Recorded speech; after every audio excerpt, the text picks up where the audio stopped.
Welcome back, folks, and thanks for joining us again this week for our Guest Artist series. This week we have SDP veteran Tom Makar. Tom's been seen on stage and behind the scenes, both as an actor, a director, and specifically today, a sound designer and composer for Shakespeare Hill. Tom's role on Shakespeare Hill is vital to our performances, so we're really excited to hear about what goes into his process. Today's episode is particularly unique because if you'll listen to the background music that we have, it's actually sections and selections of Tom's own original compositions. So make sure to pay extra attention to what you hear in the background. So yeah, let's just get started then by having you just talk about what exactly sound design is. Okay, well, sound design. When people see a play, they notice the costume designer, set designer, the lighting designer, but the sound designer, I don't think people really know for sure what that person does. The sound designer, very basically, is responsible for all the sounds you will hear that accompany the actor's dialogue throughout the play. That can be sound effects. That can be music. That would be music before the show. It would be music going into the show, music between scenes, and something called underscoring, which is music underneath the scene that would enhance the experience of that scene. At Shakespeare in the Park, we're lucky enough to also have a sound engineer who takes care of the microphones, sound system designer who takes care of the speakers and that sort of thing. The sounds are, for the most part, and especially the way I work, recorded sounds, which are played back during the show.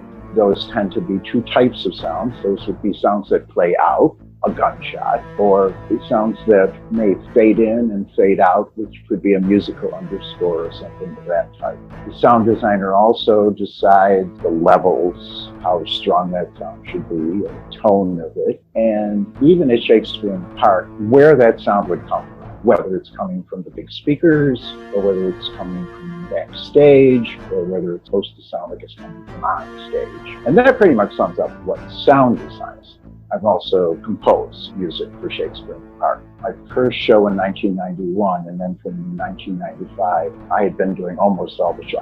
I've pretty much been responsible for the sound design and music for about 80% of all the production in 1995. You know, sound in any performance is so essential because it helps to set the tone and create the mood, but especially on the hill because you're not in that confined four-wall space. It's outdoors, and so you have the elements of a siren passing by, or you have birds flying by, or you have people walking by. So finding ways through that auditory experience to kind of create that confine of the world is really essential. So going off of that then, can you walk us through the process of designing, but I guess also composing for the hill? Specifically for the Hill. So it's a unique environment. It's difficult to create intimacy, and people are quite far away from you, and it's a really big place. So at Shakespeare in the Park, let's start with Shakespeare per se, because we do Shakespeare. One of the main things with Shakespeare is there are a lot of scenes and a lot of acts. So one of the most common things is composing or finding music in between scenes. I have to say, the way Shakespeare in the Park has been performed has changed quite a bit over the years. In the beginning, for Shakespeare in the Park, when my first show was Henry IV Part 1, I composed every piece of music you heard and put together every sound effect.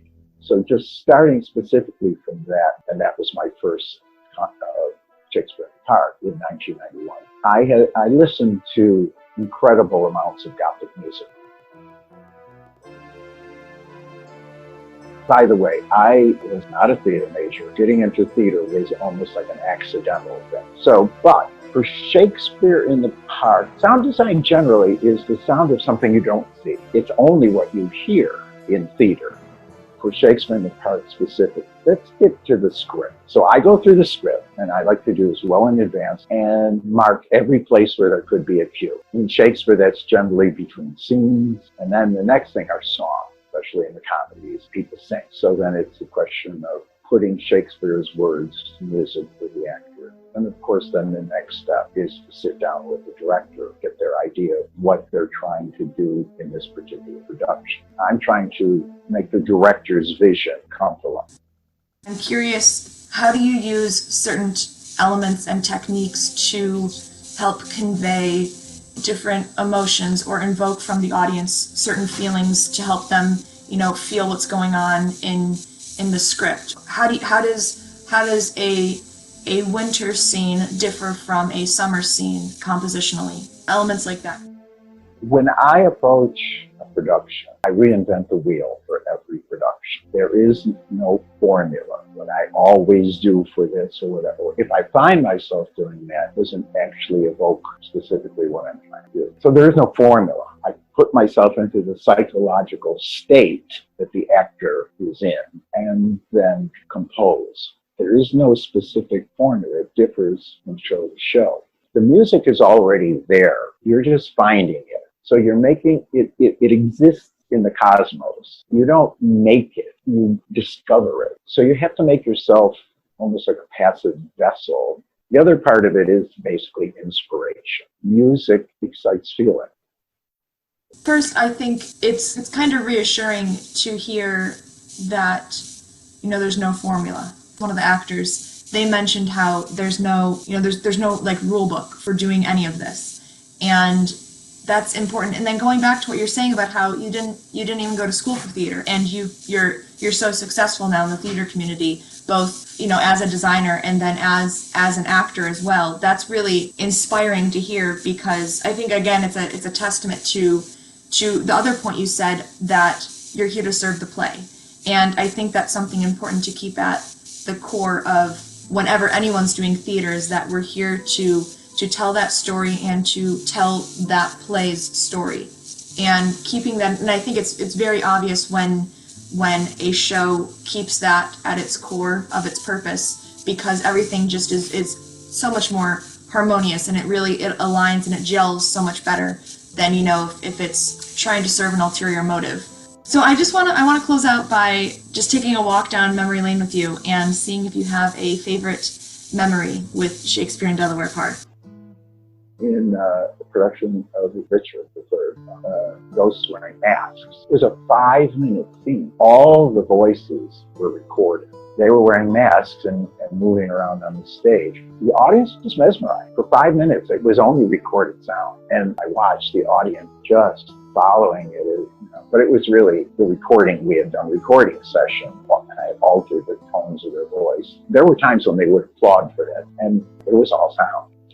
That's really great. And I would imagine, because like you were saying, so many people assume that the sound is just part of the script. So I would imagine to get that recognition, which is, well deserved and rightfully given, I would imagine it would be nice to have that. And again, it just goes back to how vital sound design is and how intrinsic it is. Well, that's all I have. Thanks for joining this morning, Tom. I really enjoyed getting to chat and hear these stories, and thank you for continuing to bring the Hill to life. Thanks again, folks, for joining us. Make sure to like and tag your friends, and we'll see you next week.